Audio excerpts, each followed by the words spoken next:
welcome to Vinyl Decal School. I'm Sarah, I run a vinyl decal business and I like to make videos about how to make, sell and apply vinyl decals and how I run my Etsy shop. Thank you so much for watching and thank you so much to all of my subscribers. So grateful for you. You're really keeping me going and keep me motivated to make more content like this. So this is kind of mashing lots of things I've already mentioned in previous videos together, but also a few new ones as well. And I thought it would just be helpful to anyone just starting out and to help you stop making all of the mistakes that I made when I first started my decal business on Etsy. So the first thing I wish I knew instantly when I bought my Cricut was how much easier it is to sell vinyl decals rather than finished products. I didn't think anyone would be able to apply them, but I mean, I can apply them, so why wouldn't other people be able to?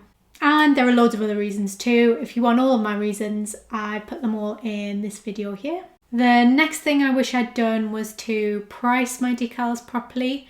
In the beginning, I didn't take into account like all of my material costs and expenses and all of the other things that go into running a business, and I ended up like losing money because I would say not charge enough for a job that I thought was going to be really quick, but in actual fact it took me 10 times longer than I thought it was going to, or not thinking about the fact that I've also got to do like social media and accounting and all of the other things that come with running a business. So I have actually put everything I've learned since into my newest course on Skillshare. I will link that in the description, and it's all about how to price your decals correctly or price any kind of crafted item really. And you get a 2-week free trial with Skillshare if you want to take that if you're not already a member. Another thing I wish I'd done from the beginning is to just stick with simple designs and a few colour choices. I made the mistake of letting my customers request any colour they wanted, and then I ended up with like random rolls of different colours that I've still got some of it since, like a few years later, because no one else wants that colour and I can't do anything with it, so I basically lost money buying it. So start simple with a few colours and go from there. If you get loads of people requesting one colour, then you know it's worth buying it in. But until that point, yeah, as I said, just start simple with a few different choices. The next thing I wish I'd known from the beginning, although it didn't take me too long to figure out, was to really make sure that it's so clear that what you're selling is a vinyl decal. Even though you can repeat it like 30 times on your selling page and there'll still be the odd person that doesn't read what they're buying.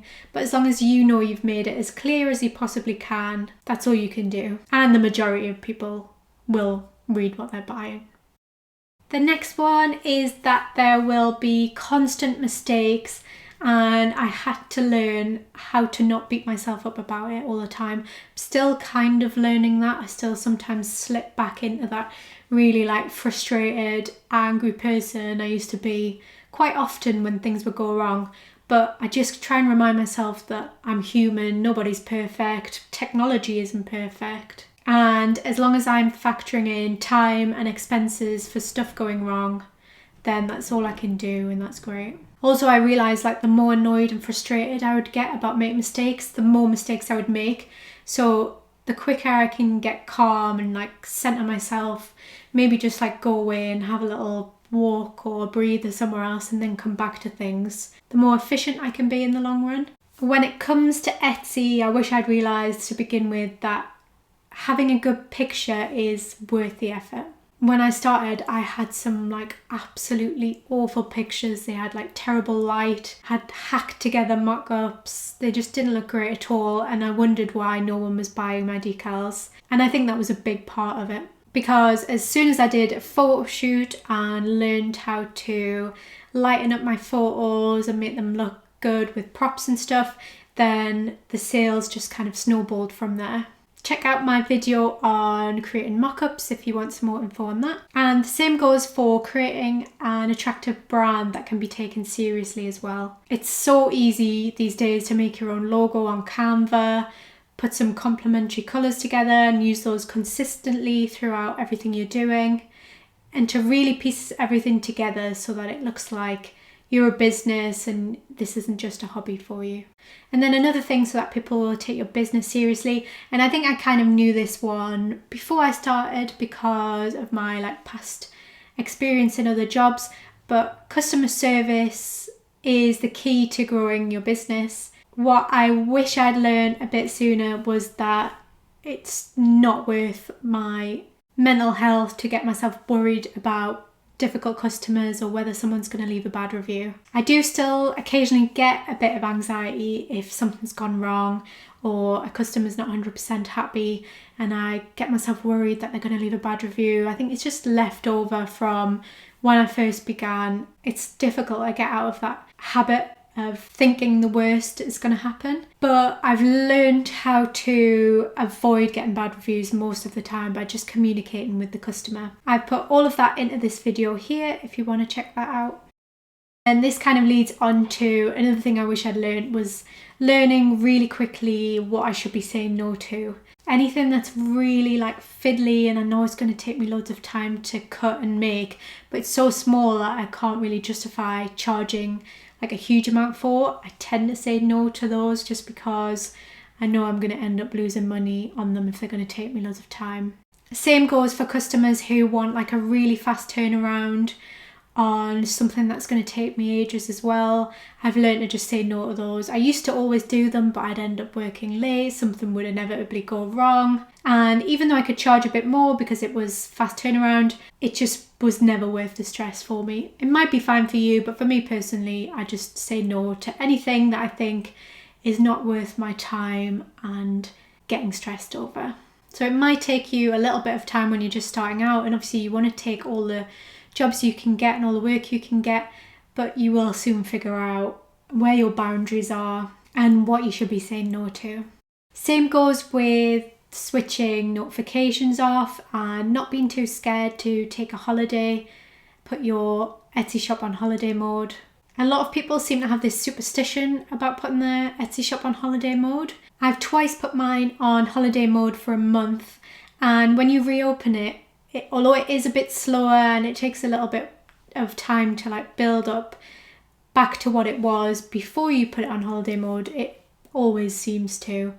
I've never had any issues of putting it on holiday mode and then not getting back to where I was before. And I just think it's 100% necessary for your mental health. You can't be switched on all the time. You need to take breaks and give yourself some space. Also really helps with creativity as well.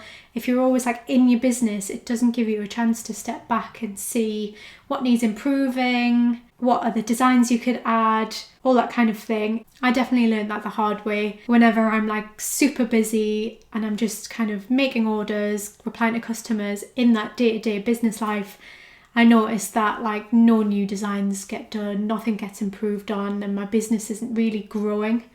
It's growing in sales, but it's not growing in any other area. That is something I'm still learning to do as well, and I'm learning that busyness doesn't always equal success. Also, don't forget to celebrate the small wins. Again, if you're always just in your business and you're wanting to reach that next income goal or the next amount of orders, it's quite easy to forget all of the things you've already achieved, and I think it's so important to celebrate every time you hit a milestone, which is quite good because Etsy lets you know every time you hit a certain amount of buyers or whatever. But you have to celebrate all that other stuff as well, hitting a certain income goal, just being somewhere where you weren't a year ago or even a month ago.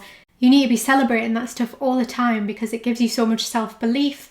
And once you believe in yourself, it helps you do more and more stuff and helps you grow. And then my last piece of advice to anyone starting out is to diversify your income as quickly as you can. Obviously, if you're just starting out with your Etsy shop and selling decals, maybe this is diversifying your income if it's a side hustle, if you've already got a job somewhere else. If it's your main job, then if you can make income from somewhere else, especially passive income, then it just gives you a bit more flexibility to take breaks and experiment with things, and you're not putting your eggs all in one basket. I'm thinking of putting a course together just on the ways that I diversify my income, including how I do it by using designs I've already made for my vinyl decals. So if you think that is something you would be interested in, please let me know in the comments. It's still kind of all in my head at the minute. So that was just a really quick overview of things I wish I'd known when I was starting my business. Hopefully, if you're starting a business, there are 1 or 2 things that you found helpful. And best of luck to you if you are starting a new venture. I'd love to hear about it in the comments if so. And let me know if you've got any other good advice for new business owners as well.